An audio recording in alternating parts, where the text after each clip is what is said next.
इस वक्त हम लोग आज तक के पटना स्टूडियो में हैं और हमारे साथ हैं विकासशील इंसान पार्टी के मुकेश सहनी। स्वागत है आपका मुकेश जी। नमस्कार। पिछली दफ़ा आपसे मुलाकात हुई थी, आप गृह मंत्री अमित शाह जी के चौपर में थे। जी हाँ। इस दफ़ा मुलाकात हुई, आप तेजस्वी यादव के चौपर में थे। जी क्या फ़र्क पा रहे हैं बीजेपी के चौपर में और आरजेडी के चौपर में? वो चौपर बड़ा था, ये थोड़ा छोटा है।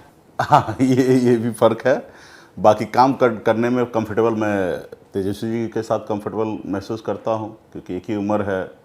और गृह मंत्री जी के समय में, उस समय 2015 का समय है, उस समय में राजनीति में इंटर ही में किया था।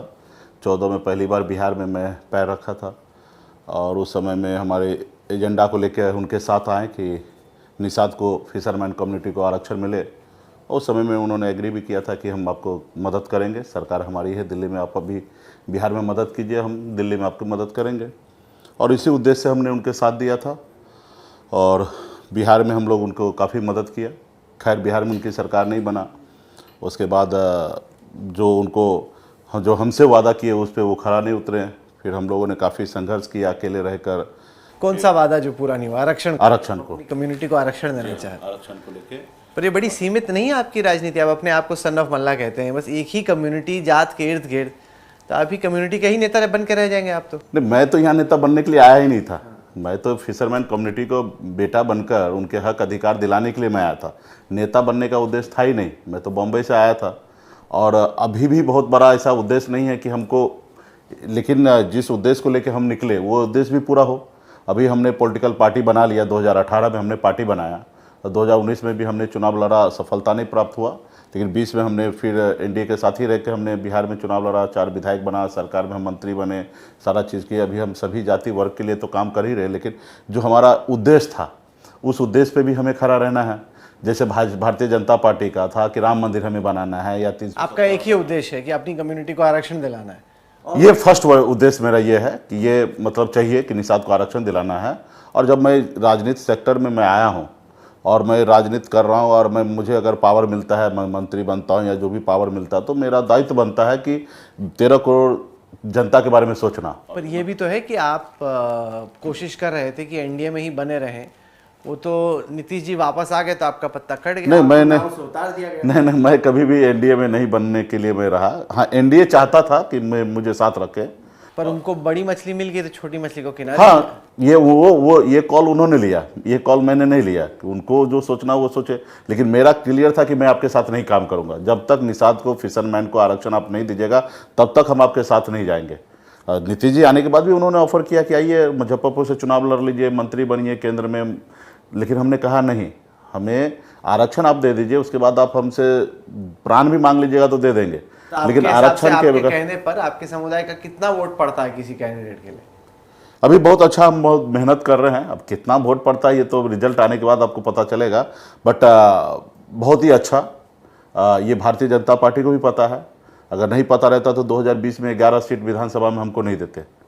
तो उनको लगा कि ज़्यादा दे दिया आपको, बात दे दिया तो सही उन्होंने आपको, लेकिन बाद में लगा अरे ओवररेटेड है भाई, हाइप ज़्यादा है, हकीकत कम है। हाँ ठीक है, तो इस बार पता चल जाएगा। देखिए, बिहार में मोदी जी को 2 बार रात्रि विश्राम कर चुके हैं, गृह मंत्री जी को आना पड़ रहा है। क्यों? मेहनत कर रहे हैं चुनाव जीतने के लिए। तो ठीक है, मेहनत कर रहे हैं। इससे पहले भी तो चुनाव हुआ, 19 में भी चुनाव हुआ, 14 में भी चुनाव हुआ। क्या उस समय मेहनत नहीं की? उस समय भी मेहनत की। लेकिन इस समय में उनका समीकरण बिगड़ चुका है और खास करके अति पिछड़ा वोट का समीकरण बुरी तरीके से बिगड़ चुका है। नहीं, पर ये तो नेशनल इलेक्शन है, ये मोदी जी का इलेक्शन है। वो ठीक है, असेंबली इलेक्शन में अलग लड़ाई होगी। नहीं, तो नेशनल इलेक्शन है तो नेशनल की ही बात कर रहा हूँ। तो 19 में कहाँ रात्रि विश्राम किए मोदी जी? उस समय में भी तो उनको देश में बड़ा बहुमत लाना था, लेकिन इस बार आ रहे हैं। क्योंकि रात में रुक रहे हैं इसलिए आपको लग रहा है ज्यादा टेंशन है, ये क्या बात हुई? अरे वो एक्स्ट्रा एफर्ट कर रहे हैं अपनी तरफ से। नहीं, करना चाहिए, मैं इसके लिए नहीं मना कर रहा हूँ कि नहीं करना चाहिए, लेकिन विशेष कर रहे हैं। ये रिजल्ट 4 तारीख को रिजल्ट आएगा ना, उस समय में देश, दुनिया, आप भी और मोदी जी भी देखेंगे। क्या फर्क है? आप जब बीजेपी के लिए कैंपेनिंग कर रहे थे उनके साथ और अब आरजेडी के साथ कर रहे हैं, आपके पिच में क्या फर्क है? मतलब उनके साथ मैं जब काम कर रहा था तो एक एजेंडा के साथ काम किया मैंने। फिर आज जब उनको मेरी ज़रूरत महसूस नहीं हुआ, उन्होंने ड्रॉप कर दिया। वही भारतीय जनता पार्टी था। जब नीतीश जी उनके साथ नहीं था तो हमको Y+ सुरक्षा दे के रखा था, आप हमारे साथ रहिए, आपके मनपसंद सीट देना चाहते हैं। आरक्षण के लिए भी उन्होंने हाँ बोल दिया था। ये दिसंबर महीना में हाँ, लिखित में है, मेरे पास पेपर है, आपको व्हाट्सअप कर देता हूँ। गृह मंत्री जी को हमने लेटर दिया, जो प्रक्रिया वो चालू हुआ। गृह मंत्री जी भी कहे कि जो शीतकालीन सत्र आएगा उसको हम पटल में लाएंगे, सरकार की तरफ से वादा किया जाएगा कि हम आरक्षण करेंगे, नेक्स्ट सरकार जैसे बनेगा तो आरक्षण लागू कर देंगे। यहाँ तक बात बन गया था, सीट के लिए भी अच्छा खासा सीट देने के लिए मन बना लिए थे। रहा उसके बाद निश्चित तौर पर नीतीश जी को ले लिए, बड़ी मछली को ले लिए, तो उनको लगा कि मुकेश सहनी की ज़रूरत नहीं है, तो हमको उन्होंने ड्रॉप कर दिया और आरक्षण नहीं किए। तो हमने भी उनके साथ नहीं गए। हमारा आरक्षण दे देते, हमको सीट नहीं भी देते तो भी मैं उनके साथ काम कर देता उनका, क्योंकि मैं ये मानता कि हमारे समुदाय के लिए उन्होंने उपकार किया। उन्होंने नहीं किया, निर्णय उन्होंने ही लिया। और फिर हमने इंडिया गठबंधन के साथ हम 2019 में भी चुनाव लड़े थे और अभी 24 में भी साथ में। तो अभी क्या समीकरण देख रहे हैं, आपको क्या लग रहा है कि कितनी सीटें आएंगी, कैसा सिचुएशन है? सिचुएशन देखिए, हम लोग बिहार में मजबूती से लड़ाई लड़ रहे हैं और मैं कोई आज दावा नहीं कर सकता हूँ ऐसे गठबंधन के नाते, तो हम तो दावा करेंगे 40 के 40 सीट जीत रहे हैं।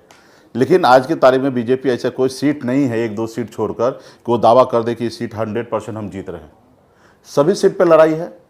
जनता पर मार्जिन बहुत है ना, उनका कंफर्ट है कि मार्जिन ज़्यादा है। नहीं, तो बिहार विधानसभा के चुनाव में वो मार्जिन कहाँ गया? वो तो असेंबली इलेक्शन। हाँ, असेंबली इलेक्शन है, लेकिन अभी देखिए बेरोजगारी बड़ा मुद्दा है। बेरोजगारी देश में सिर्फ बिहारी नहीं, पूरे देश में बड़ा मुद्दा हो रहा, बनते जा रहा है। जो युवा कल तक मोदी चिल्ला रहा था, आज वो मोदी का नाम लेना नहीं पसंद कर रहे हैं, वो सारे युवा जो है हमारे पक्ष में आ रहे हैं। संविधान को जो मानते हैं, जो चाहते हैं कि देश में सब लोग सर उठा के जिए, आज मोदी जी के रहते हुए सारा ये चीज़ खत्म होते जा रहा है। तो जितना भी लोग संविधान को मानते हैं, बाबा साहब को मानते हैं, वो सब लोग हमारे साथ है, इसलिए क्योंकि मोदी जी सारे जितने भी देश में सरकारी संस्था था सभी को प्राइवेट कर रहा है। और जब प्राइवेट हो रहा तो वहाँ पे नौकरी SC ST को, OBC को नहीं मिल रहा है। और वहाँ पे प्राइवेट भी हो रहा तो उसी को नौकरी मिलता है जिसके पास पावर है, जिसके पास पैसा है, जिसके पास पहुँच है, जिसको इंग्लिश बोलने के लिए आता है, उसी को प्राइवेट कंपनी में नौकरी मिल रहा है। तो आप जब तक स्किल नहीं डेवलप कीजिएगा OBC SC ST में, तो आप किस तरीके से आप सभी प्राइवेट कर दे रहे हैं, तो फिर OBC SC ST क्या करेगा? तो जो अम्बेडकर जी को मानते हैं वो सारे लोग आज हम लोगों के संविधान के पक्ष में हैं। उसके बाद कास्ट जो है देश लेवल पे हर जगह का कास्ट की राजनीति एक अपना है, उसको डिनाई नहीं कर सकते। अगर कोई फिशरमैन मल्लाह का बेटा को नहीं पसंद करता तो मोदी जी को क्यों पसंद करेगा? मतलब ये पूरे देश की, मराठा अगर बाला साहब ठाकरे जी को अगर नहीं पसंद करता तो मोदी जी को क्यों पसंद करेगा? अगर यादव अगर तेजस्वी जी को पसंद नहीं करता तो मोदी जी को क्यों पसंद करेगा? तो उसी तरीके से कास्ट राजनीति। तो यहाँ पे जिस तरीके से हम लोगों का अति पिछड़ा का एक वोट है, और जिसमें जितना पिछले 10 सालों से हमने अपने समुदाय के लिए, अति पिछड़ा के लिए जो मैं काम कर रहा हूँ, तो उसके नाते आज कौन फिशरमैन का आवाज़ उठा रहा है कि मेरे को आरक्षण ही चाहिए? आज हमारे यहाँ पे 10% पॉपुलेशन है, तकरीबन 1,30,00,000 का पॉपुलेशन है। यहाँ पे उनके लिए कोई भी आवाज़ नहीं उठा रहा, सिंगल मैं आवाज़ उठा रहा हूँ, तो वो मेरे साथ तो रहेंगे ही ना। चलिए, मुकेश सहनी साहब हमारे स्टूडियो आए, काफ़ी प्रचार में आप मसरूफ़ हैं, उसमें आपने वक्त निकाला, हमारे लिए बहुत बहुत शुक्रिया। बहुत बहुत थैंक यू।